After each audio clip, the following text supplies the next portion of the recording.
What's up, mate? This is Frostblock7 over here, and I'm going to talk about my latest animation I'm doing. So, this animation is about James Power, this guy with the blocky skull.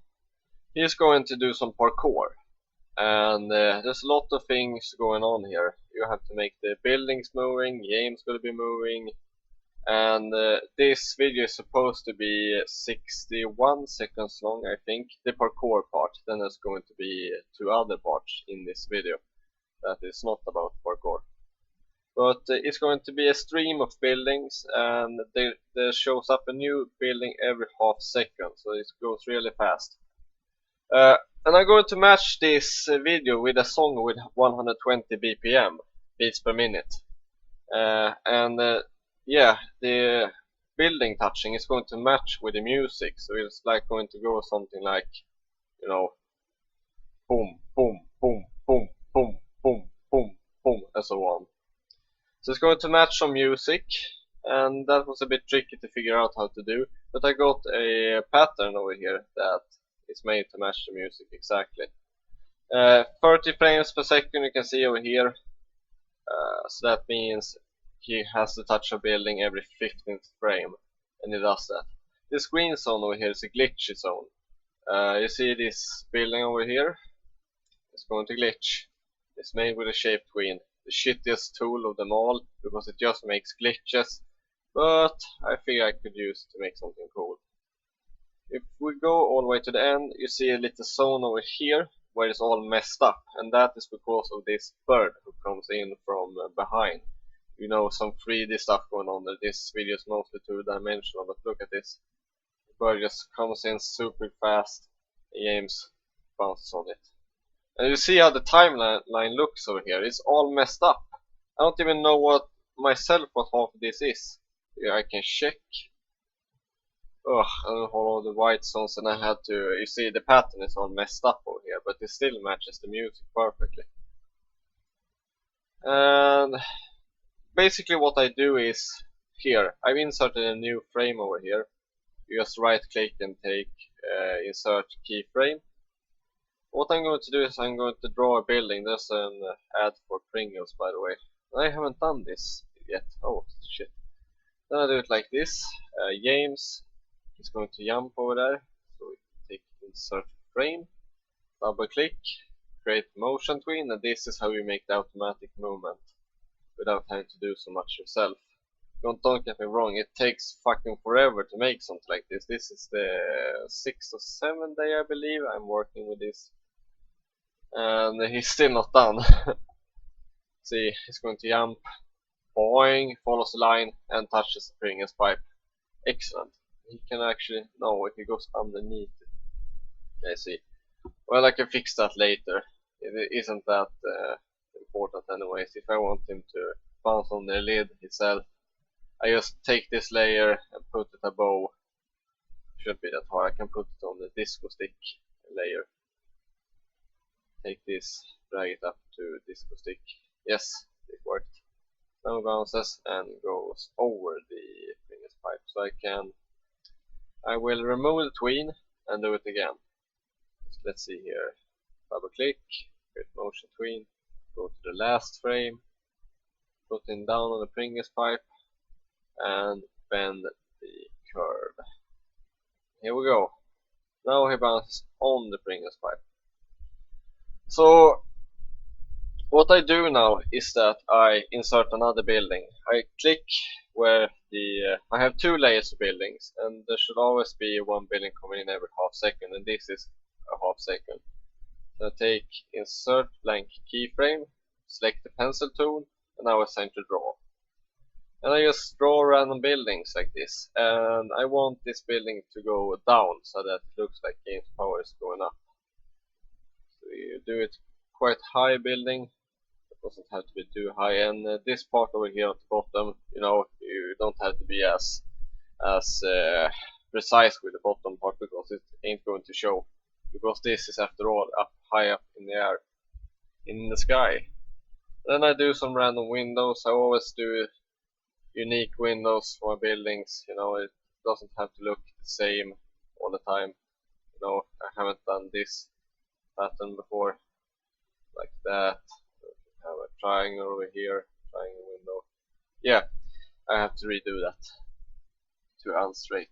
And as you can see, I have a very pointy style that almost no one else shares with me.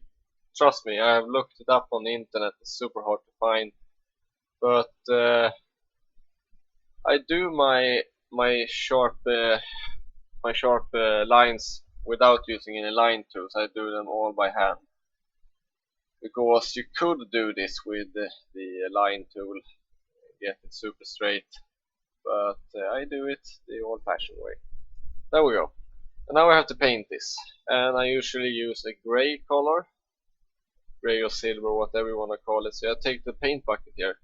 And this is a smart tool because you see over here it isn't closed. If I zoom in a bit, you can clearly see that it's open over here. So will the color spill out? No, it won't. Because you have a setting over here, close large gaps. So it closes for me. This is the wrong color, by the way. Here, let me take this. Like that. And everything is colored right. Yes. Put to 50% again. Now we can select the whole building by clicking on the frame. Put it over here, all the way to the right. And 50, 60, 70, 80. 80, 30 frames, insert frame, double click, create motion tween, go to the last frame on the motion tween, move the building all the way over here, and we do some automatic movement. I put it down so that it looks like it's coming down. And yeah, I have to check how high this is. Yeah, but this will work. I see that will work. And you can do some various stuff with the buildings too. If I wanted to lean, I can either go here and fill in some what's it called, I don't know. But how many how many degrees the building should lean. But I can do that this way too. If I want to lean this way. Look, now it will start leaning when it comes over here. Because this first frame is supposed to turn into the last frame. And the last frame isn't straight anymore. The last frame is all the way down here and is leaning to the left. And so the building transitions and goes left. That's really cool. And then what I got to do is I got to look where James, here was the latest frames for James Power.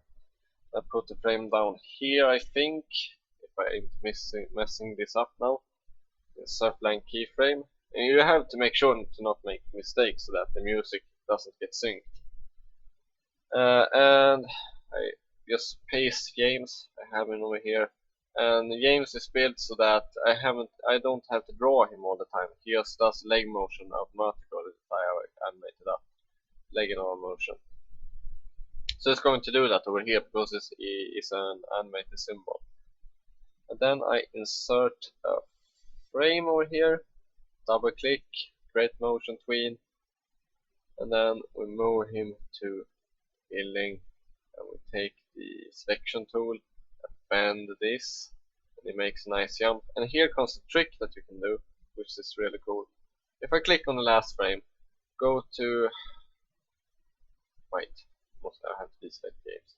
I'll go to the last frame and I choose rotate one time. James is going to make a flip in the air. Look at that. Doesn't that look cool? This is really cool.